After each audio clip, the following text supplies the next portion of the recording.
Deuxième débat pour convaincre. Les soutiens locaux de Jean-Luc Mélenchon, Éric Zemmour et Valérie Pécresse ont exposé leur point de vue sur la guerre en Ukraine, leur projet pour la transition écologique ou encore l'indemnisation des victimes du nucléaire. Un débat diffusé en direct en radio cet après-midi. Il sera diffusé ce soir en télé. Vous le savez, 12 candidats sont en lice. Marine Le Pen se présente pour la 3e fois. La candidate du Rassemblement national met en avant ses priorités, lutte contre l'immigration, patriotisme économique, sécurité, mais aussi la volonté de mettre les Outre-mer au cœur de son programme. Serge Massot. Marine Le Pen ne cesse de répéter son attachement envers les Outre-mer, au point d'en faire une priorité de son programme. C'était le premier qui était prêt. Le premier de tous les aspects du programme. Et pourquoi ? Parce que j'aime l'outre-mer.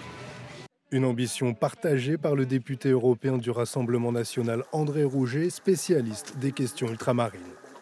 Marine Le Pen en fera un grand volet de son programme présidentiel.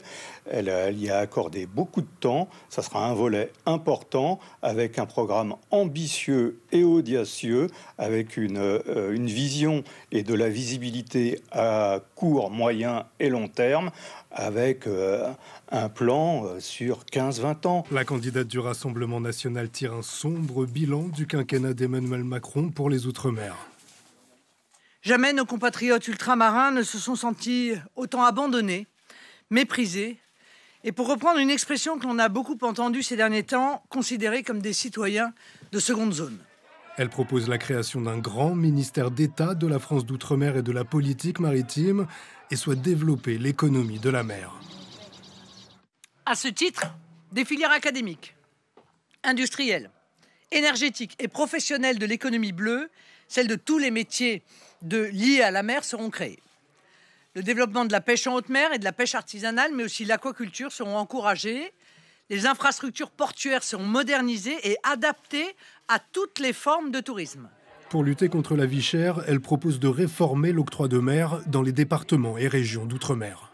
L'idée, c'est de ne le maintenir que sur les importations étrangères qui rentrent en concurrence avec les productions locales. Alors évidemment, certains vont me dire, il faut aussi que la grande distribution, etc., joue le jeu. Permettez-moi de vous dire que je serai particulièrement attentive à ce que certains ne s'amusent pas alors que je supprimerai l'octroi de mer sur toute une série de produits, à continuer à maintenir des prix hauts. Marine Le Pen propose de passer par un référendum pour valider sa politique de lutte contre l'immigration. Elle veut aussi interdire le port du voile dans l'espace public, sauf dans les Outre-mer. Le voile ne pose aucun problème. En Outre-mer, le voile n'est pas une arme islamiste, si vous voulez. Il y a 5 ans, Marine Le Pen était arrivée en tête du premier tour dans les Outre-mer avec 22% des voix. Mais au second tour, les 3/4 des électeurs ultramarins avaient choisi Emmanuel Macron.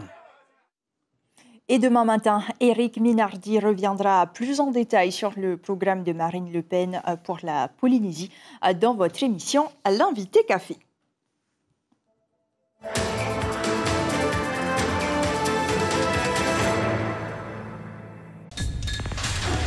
L'information en continu sur Polynésie la première, Internet et réseaux sociaux.